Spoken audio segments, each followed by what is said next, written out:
mbi fayda min da oka bismillahi ya hannanu arhamani ya mannanu arahimi ya zulu jalali wal ikram. Dictionnaire ni aya sebani fayda kono ko juradugo tuna fayda juradugo tuna akasida akashi wolonvila afayda ni parce que aya la yu taka gele atugo mina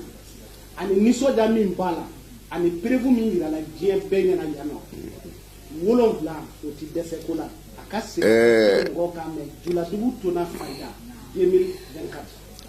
mbi cetoy di kungojan yan kuro tuna ya aya soro Côte d'Ivoire nyagamina ngombe arakan gelen duma Côte d'Ivoire bi basi kungoja nya arakan gelen di ngo 3 jours Côte d'Ivoire bi basi o de la doba fo bo ko arakan gelen ne ma gogo to fo ni findo mangame ko ngata ya nyabi kula kana fo ala yin keta fo ala idra kain chomi yan fayda aye asebe ukoro ko tuna juradugu tuna fayda ona tawti kele ngolora yande bismillahi yoro ya hannanu ya manana alayre jala janama do mbido janama kono ba fo ya hannanu ya hannanu ya hannanu bi samba kele ngati ala tu jabi ya mannanu ya mannanu ya mannanu bi samba kele ala tu jabi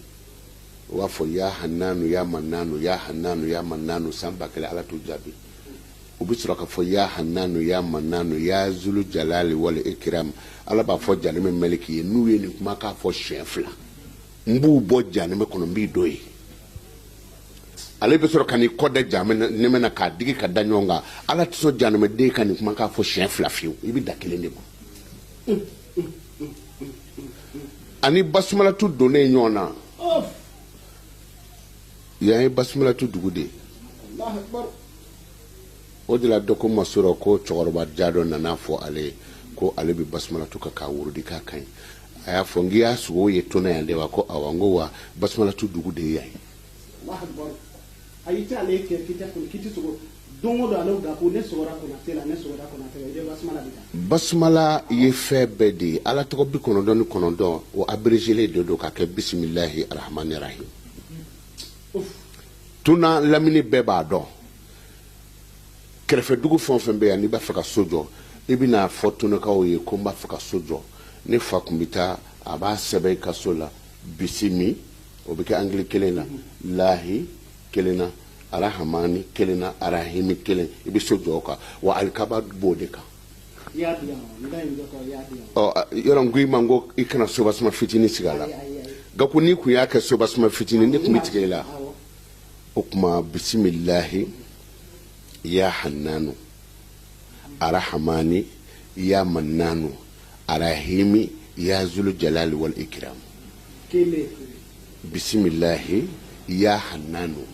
arahmani ya mannanu arahimi ya zulu jalali wal ikram bismillahi ya hannanu arahmani ya mannanu arahimi ya zulu jalali wal ikram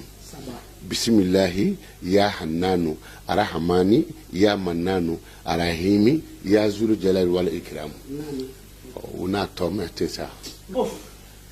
gaku nani na chawye sabai muso nani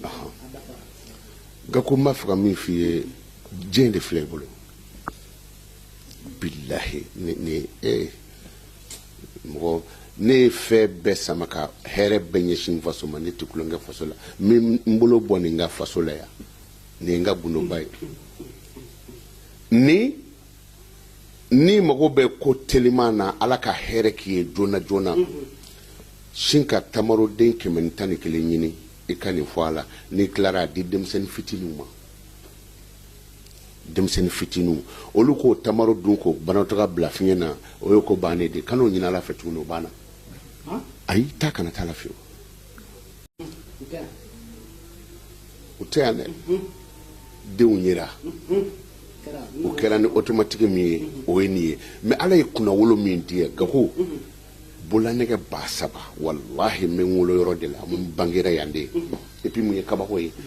ne bangera duguma yoro mina file o yoro de sanfɛ a bɛɛ ni corona cɛ ni duguma nana hala ma sɔn a yoro simanti an bɛ étage min kan n bɛ yɔrɔnin yɛrɛ an bɛ yɔrɔnin min na tɛp ne ba ka so de y'o ye an ye yɔrɔ bɛɛ simanti n ko a yɔrɔ tɛ simanti an b'o de kunna nin ye an fana ma deli ka émission kɛ nin yɔrɔ in na yan fɔlɔ e yɛrɛ ma deli ka dɔ yan fɔlɔ o tuma n'i ye min fɔ taa kana t'o la bololanɛgɛ in an ye dugawuba min kɛ yan walijuw ka dugawuba ka tila ka kɔrɔna kalanba in kɛ ka tila ka yaasi kalan ka ni misi 7 sarakati bɔ yan n bɛna dugawu k'a bololanɛgɛ la n b'a d'i ma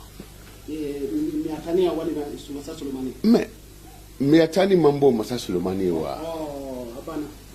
masa Solomani ye masa Solomani ye o ka masaya danna tile ma Solomana ni mɔgɔw m'a f'i ye ko Solomana ye kira ma t'o dɔn mais ala kira dun sallallahu alaihi wasallam wa rafa'na laka zikraka n y'o layidu ta n bange yɔrɔ la yan nka ko wallahi n b'a dogo k'a la k'a ban ni n sera Bamakɔ n b'i wele k'a d'i ma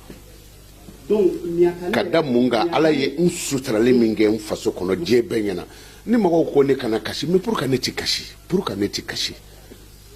i faso kɔnɔ n k'a fɔ nin jatigɛ modèle dɔ bɔnna ne ko n k'a daminɛ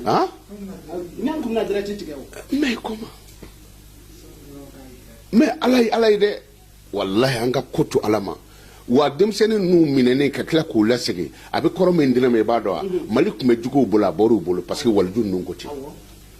et puis musomanin fila muso in hinɛ de muso in hinɛ a bɛ fɔ ko hali ni den fɔlɔ kɛra muso ye k'i ka ko mana gɛlɛya cogo o cogo a bɛ nɔgɔya o kumana gaku ko filɛ kɔrɔlen